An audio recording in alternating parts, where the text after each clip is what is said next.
Okay, so now we're going to talk about Mollie. So play a little bit of Mollie. Where do y'all do that? Yeah, we An do it in A. A. Where I can just hear it. Where I can. Oh, where have you gone now, Mollie? Yeah. And you sing that. Yeah, that's a Wyatt Rice I love that song. song. He did a version of that. And back in, I say the 70s, right? 70s, 80s. Maybe. Yeah. And so it's just kind of hit home with me, I think, you know. Lisa and I started doing it, and it worked out really well for us. And we continue to do it. Yeah, it's a good one. It's got a really neat feel to it, and it's great for dobro. It does. It has an arrangement that fits Yeah. dobro and guitar, banjo.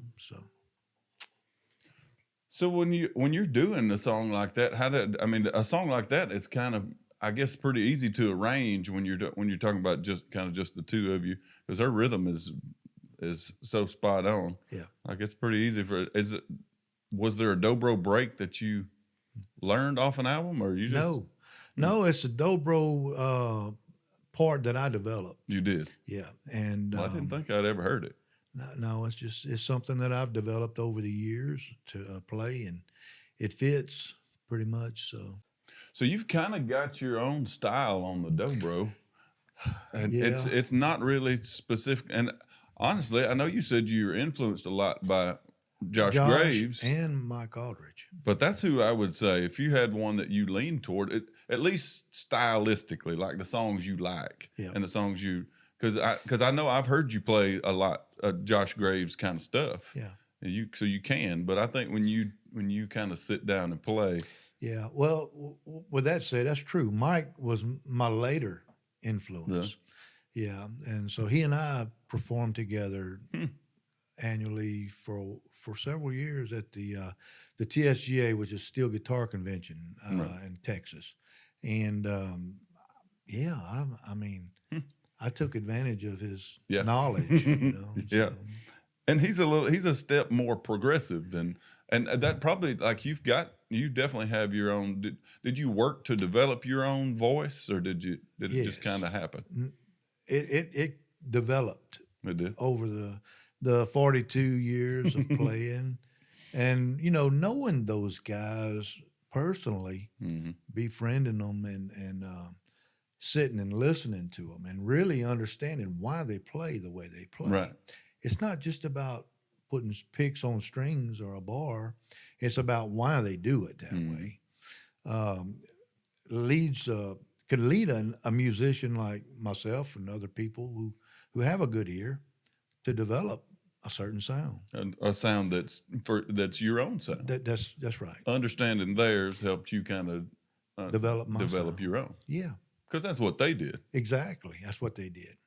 And so in line, I would say that Mike came after Josh, and then there was Jerry Douglas.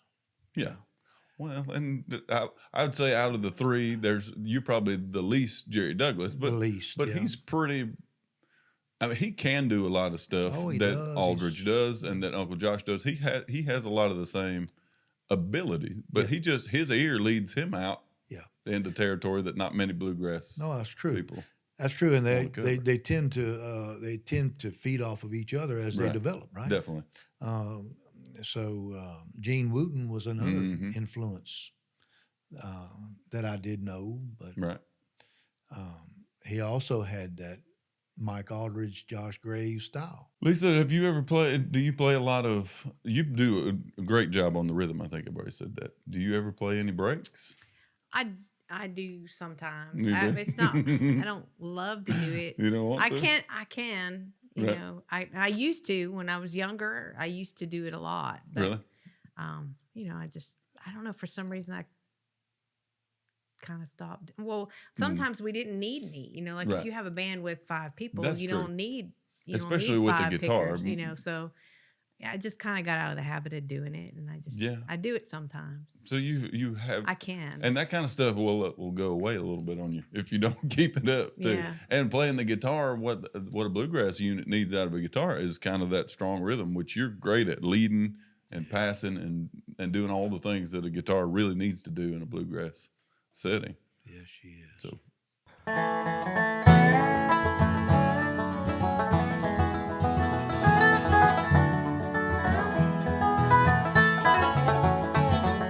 Mollie came and told me she was leaving, just like she told me many times.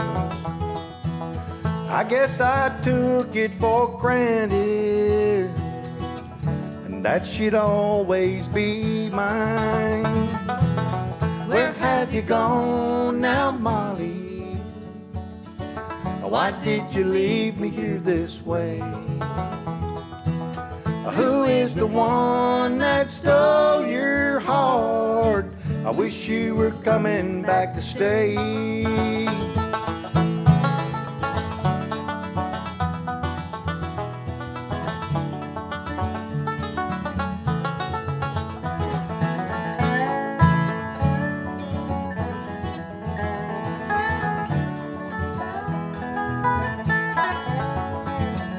They say absence makes the heart grow fonder. Fonder of you I grow every day.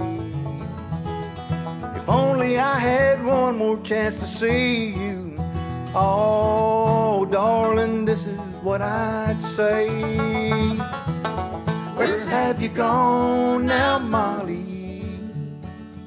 Why did you leave me here this way? Who is the one that stole your heart? I wish you were coming back to stay. You were the one that broke my heart. Wish you were coming back to stay.